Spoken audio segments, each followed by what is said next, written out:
G'day viewers. In this segment we're going to talk about internetworking, or how to combine multiple networks together into one larger network. So internetworking, or connecting all of these different networks into a single larger network, is difficult because the networks we might want to connect might be very different in terms of how they operate internally. They can just be different in many ways. I'll go into some in a moment. And what we would really like to do with internetworking is to paper over these differences so that we're able to connect from hosts on one network to hosts on another network as though it was a single network. That sounds kind of hard. It is hard. It doesn't always work. What we'll do to learn about internetworking is we're going to essentially look at IP.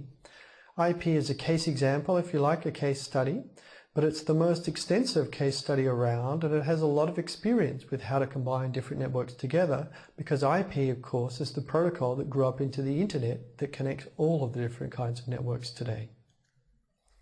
So how might networks differ? If we're going to interconnect them, we need to understand some of their differences. Basically, they can differ in a lot of ways, and we're not going to be able to resolve all of those ways. I talked about, in an earlier segment, for instance, different kinds of network service models. Suppose you have a network service model using datagrams in one network and one using virtual circuits in another network. Imagine combining these. It's a little like combining the post office and the telephone network. It's not clear that would work very well. Different networks might have different kinds of addressing, since they'll normally be designed by different people. So they might have different kinds of addresses. So it's not clear that we can even write the different kinds of addresses in the right place in other networks. And there may be many different features in these different networks. They can range from large to small. A fairly large one, for instance, might be quality of service. Imagine if one of the networks has multiple different kinds of qualities of service. Maybe it has regular packets and packets that are priority packets, which should be afforded ahead of regular packets. And another network doesn't, it just has basic service. How are we going to combine these networks and still honor the quality of service arrangements of the one network that uses quality of service? It's not clear.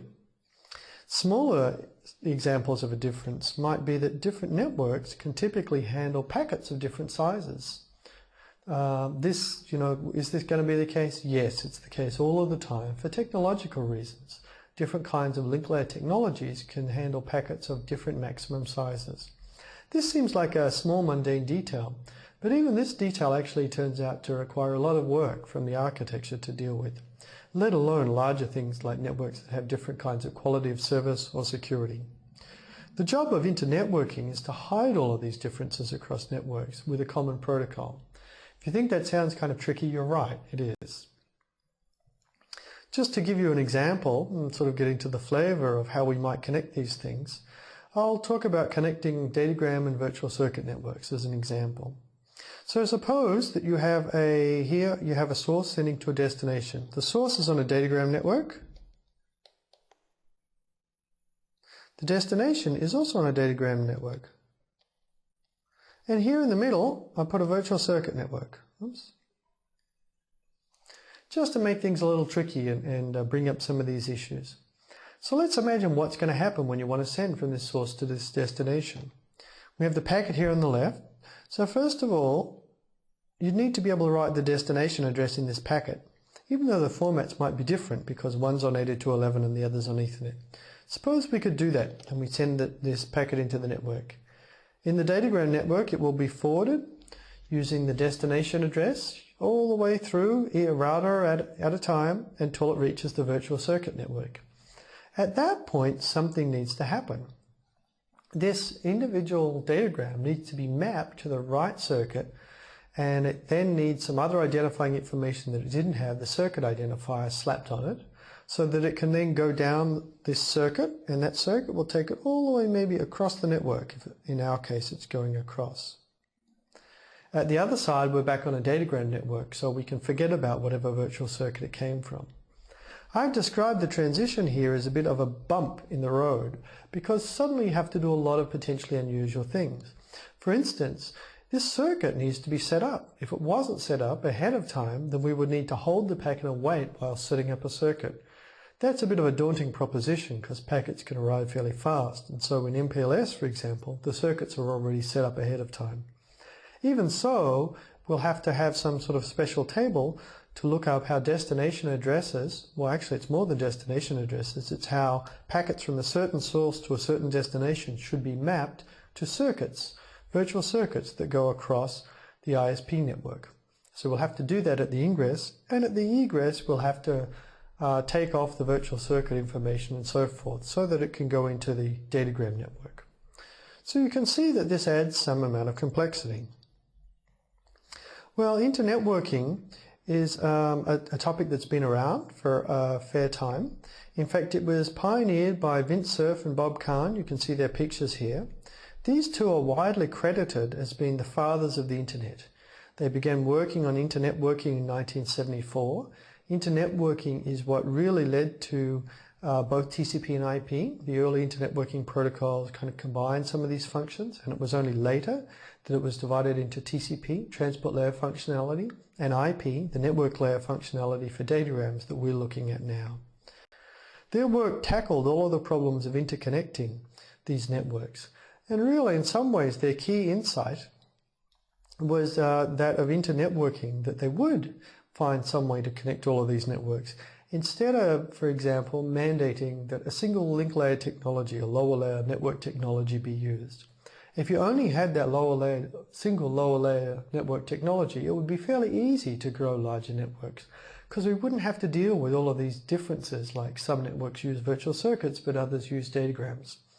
However, if you've been around the block more than once, you'll realize that mandating a single network technology is something that would never have worked. There are many different reasons, technical and non-technical, for using different networking technologies. And so it's very much to our advantage if we can have some way to combine them. That's what we do with internetworking and IP. This slide here is actually one from one of our early lectures. And I put it up just to remind you of what sort of happened with IP. IP has been this layer to which we want to put all different networks together, and so the different link layers and transport layers all essentially conform to IP. And IP, because connecting these networks is so valuable, has become the narrow waist of the Internet, as it's called.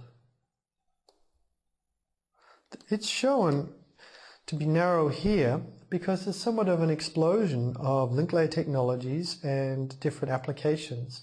Both the link layers go below and the transports and applications go above. And IP is the glue that's really holding all of this together. So these days, if you come up with any application or networking technology, there's great pressure for it to conform to IP. There was less pressure, I guess, in the early days as IP essentially emerged, as all of the different networks sort of worked out what they would have to do to be able to connect together. A result of a lot of that pressure is that IP really is forced to become something of a lowest common denominator service. If you think about it, just imagine for a moment this hypothetical case. Suppose that you have two networks and one of them has good support for quality of service, priorities or different priority levels, and the other has nothing. What's going to happen if you internetwork them and combine them together? You can combine them, sure. Let's say you could send a packet, a normal priority packet, from one network through to the other network, and it will just go through.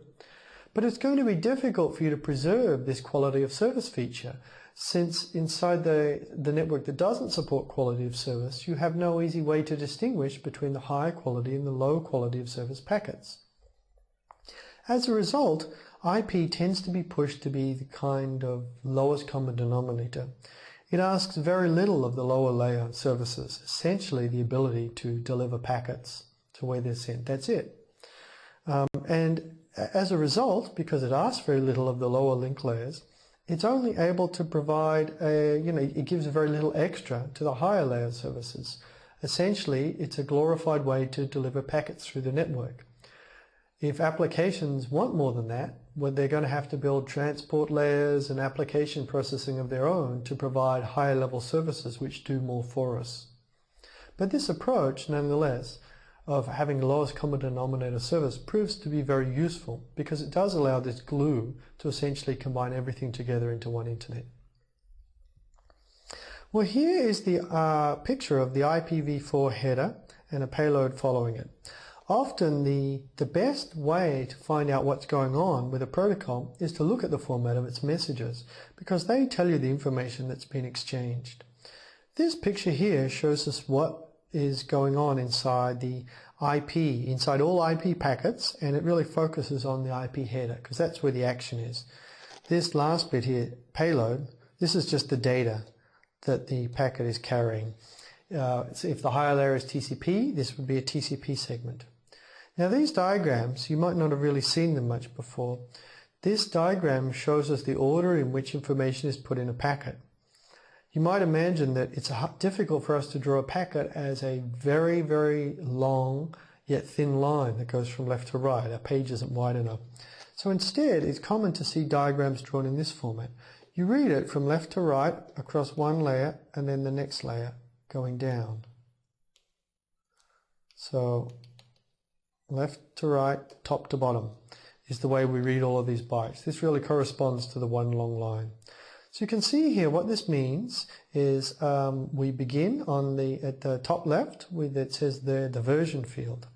And this diagram is 32 bits wide. So every time we go across, that's another 32 bits. Well, let's look at a little bit of what's in the IP protocol. Most of our looking we're actually going to do in the subsequent segments. So first of all, the IP header here includes various fields which meet pretty straightforward needs. They're interesting to look at, just so you can know all the details, but I'm not really going to spend any other time than this slide to go into them in detail. They're things which it's fairly obvious that we'll need in some ways. There are length fields. There is a total length field here which tells you how long the overall datagram is. And this one, IHL, the Internet header length, tells us how long the header is, so down to here before the data starts. There's also a checksum here, just provides a little bit of way to check the reliability of the different header. There's a version number. This version number, since this is IP version 4, that should carry 4, and a 4 there really tells us that the rest of the format is what we expect for IPv4. One that might be a little interesting to you is there's a protocol field. This tells us the higher layer protocol that's inside IP, like for instance TCP, if the payload is carrying a TCP segment. If you remember way back from protocol layering, this protocol field here is the demultiplexing key, which allows us to pass the contents of the packet to the right higher layer. Okay, so there are all of the sort of the scaffolding fields, which really hold everything together. Here are some other fields, and what I'm going to do now is just give you a quick tour to mention what fields are in there. We're actually going to go through how many of these fields are used in lots of detail in the following segments. So in this segment, I'm really just going to point them out to you, and then we'll go through them later. A very important part of the Internet header are these fields, the addresses. There's a source address and a destination address. Since the network layer of the Internet uses datagrams, every packet that's a datagram needs to include a full address on it so that the routers will know where to send it.